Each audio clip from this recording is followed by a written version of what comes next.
Assalamualaikum warahmatullahi wabarakatuh. Perkenalkan, nama saya Arianto dengan nomor induk mahasiswa 2261101150 kelas 15A dengan mata kuliah Manajemen Keuangan dengan dosen pengampu Bapak Profesor Dr. Teddy Chandra, SE MM.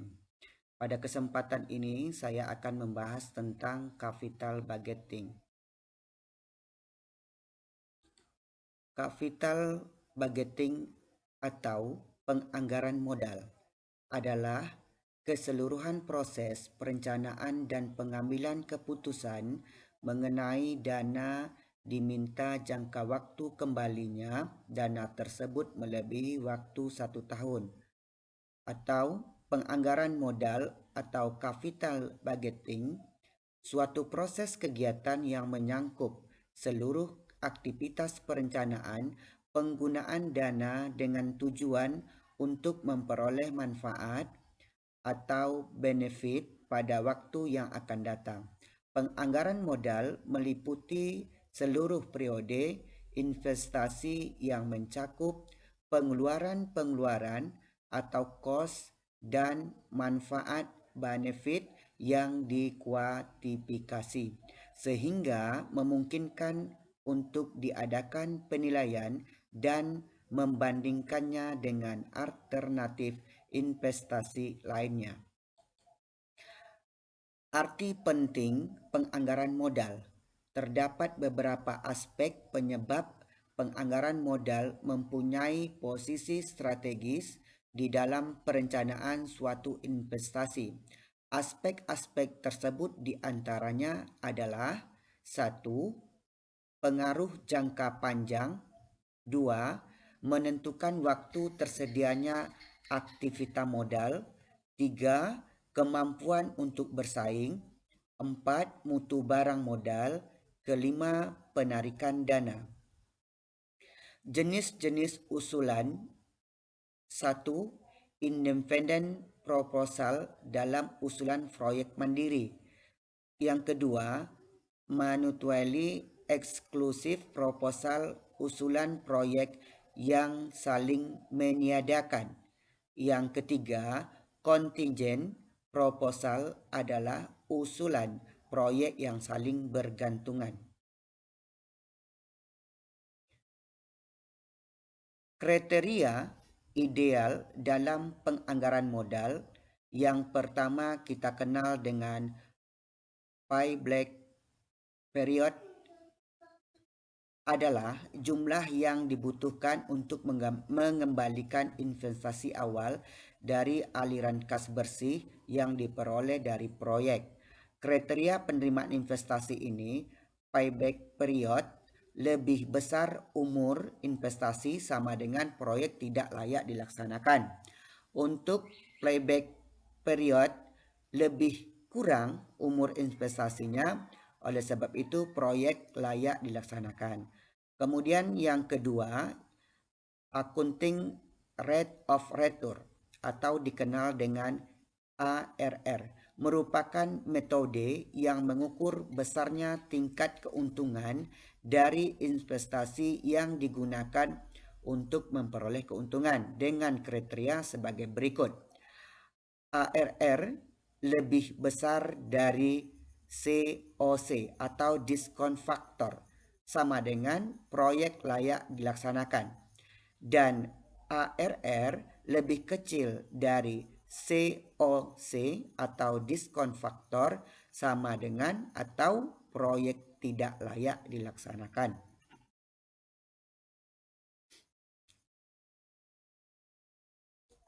Untuk yang keempat, untuk yang ketiga, adanya net present value method. Metode ini untuk mencari selisih antara nilai sekarang dari aliran kas neto atau proceeds dengan nilai sekarang dari suatu investasi atau cash outlay. Kriteria penerimaan investasi ini adalah sebagai berikut. NPV sama dengan positif.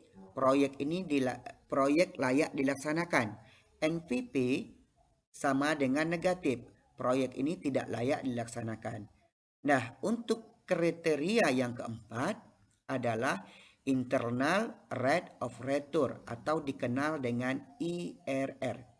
Merupakan metode yang menyamakan nilai sekarang dengan nilai investasi awal proyek tersebut dengan kriteria penerimaan investasi sebagai berikut. IRR lebih besar dari COC atau diskon faktor. Oleh sebab itu, proyek layak dilaksanakan. Jika IR lebih kecil dari COC atau diskon faktor, sama dengan proyek tidak layak dilaksanakan. Untuk kriteria yang kelima adalah benefit atau cost ratio atau profitability index yang merupakan metode yang mengukur kemampuan perusahaan untuk memperoleh profit proyek yang dilaksanakan. Nah, kriteria yang penerimaan investasinya adalah PI lebih besar dari 1 atau proyek layak dilaksanakan. PI kurang dari 1 sama dengan proyek tidak layak dilaksanakan. Cara menghitung capital budgeting adalah di suatu kasus ditemukan sebagai berikut. Tahun 1 sampai tahun keempat tertera di proyek A dan di proyek B. Kemudian WACC 10%, reinvest 8%, dengan pertanyaan proyek mana yang layak diinvestasikan. Baik, mari kita selesaikan dengan menggunakan program Excel. Baik, kita langsung ke alat bantu kita sebagai perhitungan dengan aplikasi Excel. Nah, pada hitungan pertama yang kita perlu hitung yaitu tentang playback periodnya atau waktu pengembaliannya. Nah, di sini ada dua proyek, ada proyek A dan ada proyek B. Nah, untuk pertama kita menghitung playback period pada proyek A. Nah, kita mulai dari waktu pengembaliannya adalah 1000 ya. Kemudian 1000 pada tahun yang kedua kita kembalikan sebanyak 500.000, kemudian mempunyai sisa 500.000 kembali. Nah, pada tahun kedua itu ada sebanyak 400, kemudian 500 dikurang dengan 400 mempunyai sisa 100. Nah, di tahun ketiga kita waktu pengembaliannya ada 300. Nah, di tahun ketiga ini kita menjumpai sisanya adalah berbentuk minus. Nah, di dalam pengembaliannya kita tidak bisa dalam keadaan minus, maka kita harus mencari solusinya sebagai berikut, yaitu di tahun yang kedua sisa tahun yang kedua kita bagikan dengan pengembalian pada tahun yang ketiga. Kemudian kita kalikan dengan 12 bulan, maka kita menjumpai sebanyak sisanya 4 bulan. Nah, karena kita mencari bulan untuk pengembalian play periodnya untuk proyek A, maka dapat disimpulkan bahwa untuk playback period proyek A adalah 2 tahun dan 4 bulan. Nah, kita hitung juga dengan playback period pada proyek B. Nah, kita kerjanya sama dengan proyek A, tidak ada perubahan. Kemudian setelah kita hitung di tahun ketiga kita masih sisa pengembaliannya sebanyak 200. Nah, untuk tahun keempat Sudah tahun keempat, waktu pengembaliannya ada sebanyak 700. Nah, sama-sama kita lihat di sini bahwa telah dalam keadaan minus. Maka kita harus mencari solusi bagaimana kita bisa menghitungkan tahunnya, di mana sama dengan sisa di tahun ketiga kita bagi dengan pengembalian di tahun keempat dikali dengan 12 bulan. Maka kita jumpa 3,43 atau 3,43 bulan. Nah, setelah itu kita mencari hasil untuk harinya. Maka setelah dicari jumpa akhirnya 12 hari. Nah, kemudian dapat disimpulkan pada black period ini proyek B 3 tahun, 3 bulan, dan 12 hari. Untuk perhitungan playback period pada proyek B, kita sama juga menghitung dengan play period pada proyek A. Nah, di pengembalian waktu pertama adalah 1000, kemudian pada tahun pertama ada 100 pengembalian, kemudian sisa 900.000, kemudian di tahun kedua pengembalian 300.000, kemudian sisa 600.000, kemudian di tahun keempat, tahun ketiga adanya pengembalian 400.000. Nah, sisa di tahun ketiga adalah sebanyak 200.000. Nah, pengembalian di tahun keempat sebanyak 700. Nah, di sini kita temui dalam keadaan minus. Nah, untuk solusi mencari supaya dalam keadaan minus ini tidak terjadi minus, maka di tahun ketiga, sisa tahun ketiga, kita bagikan pengembaliannya dengan 700 di tahun keempat, kemudian kita kalikan dengan 12 bulan. Maka kita menjumpai 3,4 bulan. Nah, 3,4 bulan ini kita mencari harinya. Baik, selanjutnya kita menghitung berapa hari di black period di proyek B dengan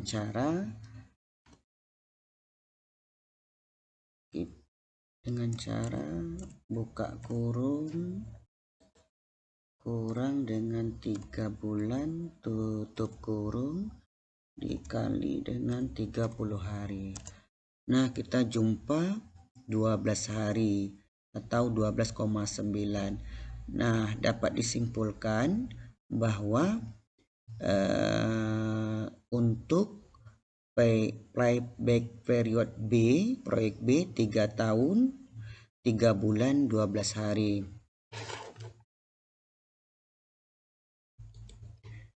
Nah, untuk dapat kita simpulkan, maka yang dapat kita lihat pada waktunya, maka proyek A yang layak diinvestasikan berdasarkan playback period adalah proyek A dikarenakan durasi return untuk proyek A 2 tahun 4 bulan, sementara proyek B lebih lama yaitu 3 tahun 3 bulan 12 hari.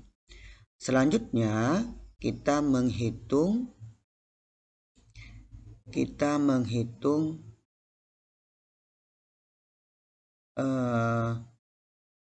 playback discounted period. Nah, di sini kita kerjakan dulu atau kita hitung dulu untuk proyek A, di mana sebelum kita menentukan perhitungan discounted period proyek A, kita ketahui dulu present value-nya yaitu 10%. Telah terisi di kolom untuk proyek A dan proyek B. Nah, untuk playback discounted period proyek A, kita mulai dari waktu pengembalian 1000, kemudian dikurangi dengan 454,5. Di tahun kedua kita pengembalian 330, kemudian dikurangi di tahun yang ketiga. Di sini adalah dalam keadaan minus. Kemudian kita menghitung bulan dari playback discounted period proyek A. Kemudian sudah terhitung sebanyak 11 bulan. Kemudian setelah dihitung kita mencari hari dan kita jumpai harinya 13 hari. Maka dapat disimpulkan 3 tahun 11 bulan 13 hari. Nah, kita hitung lagi untuk proyek B. Kita mulai dari pengembalian waktu sebesar 1000. Kemudian pada tahun pertama 90,91, kemudian tahun kedua 247, di tahun ketiga 300, dan sisa 360 dikurangi dengan pengembalian di tahun keempat, yaitu 478. Nah, kita menghitung hari sesama dengan perhitungan di proyek A, kita temui sebanyak 9 bulan. Nah, kita menghitungkan hari, dapat 1,5 hari, maka digenapkan menjadi 2 hari. Maka dapat disimpulkan 3 tahun 9 bulan 12 hari.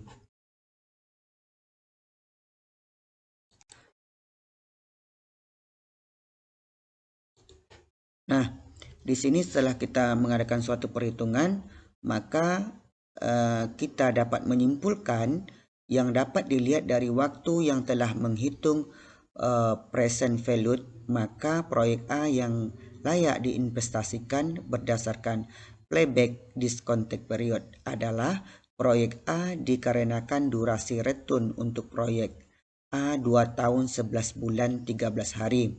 Sementara di proyek B lebih lama, yaitu 3 tahun 9 bulan 2 hari. Selanjutnya yang ketiga, kita menghitung NPV atau net present value. Nah, di sini berdasarkan data dari playback discounted period yang tadi kita ambil untuk mengerjakan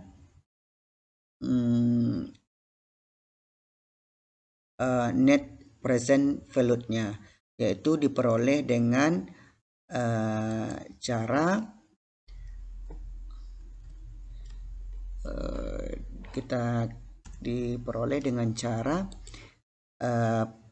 kita jumlah secara keseluruhannya, kemudian mendapatkan hasil 147,2 untuk proyek A dan percent values untuk proyek B 117,48. Maka dapat disimpulkan bahwa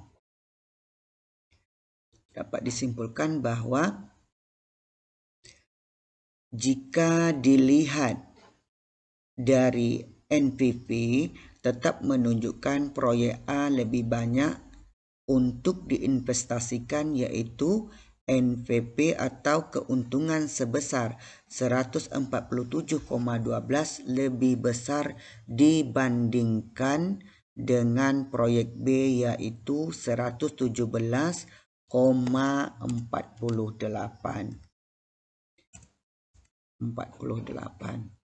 Selanjutnya, poin keempat, kita menghitung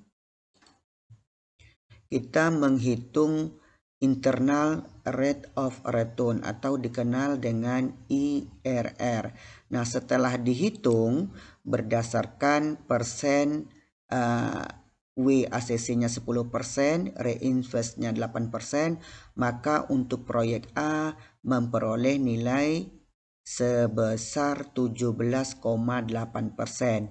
dan di proyek B 14,11%. Maka IRR-nya dapat kita simpulkan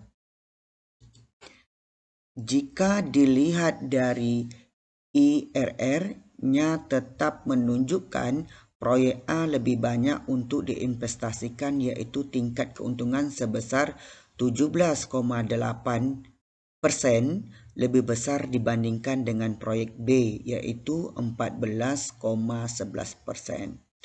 Nah, untuk perhitungan terakhir yaitu Modified Internal Rate of Return atau MIRR. Seperti perhitungan sebelumnya, kita mengambil data dari Internal Rate of Return atau IR.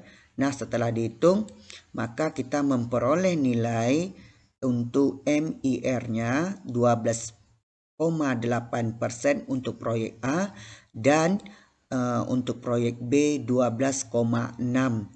Jadi dapat disimpulkan bahwa jika dilihat dari MIRR tetap menunjukkan proyek A lebih layak diinvestasikan, yaitu MIRR-nya atau seberapa tingkat keuntungan yang wajar sebesar 12,8 lebih besar dibandingkan dengan proyek B yaitu 12,6. Nah, dari paparan yang dibantu oleh aplikasi Excel tadi dapat disimpulkan bahwa untuk playback period itu proyek A 2 tahun 4 bulan dan proyek B 3 tahun 3 bulan 13 hari. Nah, untuk payback discounted period proyek A 2 tahun 1 bulan dan 1 bulan 13 hari. Nah, untuk proyek B 3 tahun 9 bulan 2 hari. Untuk net present value-nya atau NPV 147,12 untuk proyek A dan 117,48 untuk proyek B. Kemudian untuk poin yang keempat, Internal Rate of Return atau IRR sebesar 17,80% untuk proyek A dan 14,11% untuk proyek B. Kemudian untuk Modified Internal Rate of Return atau MIRR untuk proyek A 12,8% dan untuk proyek B sebesar 12,6%. Maka disimpulkan di sini yang diinvestasikan berdasarkan data yang kita ambil itu dari penghitungan capital budgeting ini adalah yang layak diinvestasikan proyek A. Demikian yang dapat saya paparkan tentang budgeting capital. Lebih dan kurang saya mohon dimaafkan. Saya tutupi. Assalamualaikum warahmatullahi wabarakatuh dan terima kasih.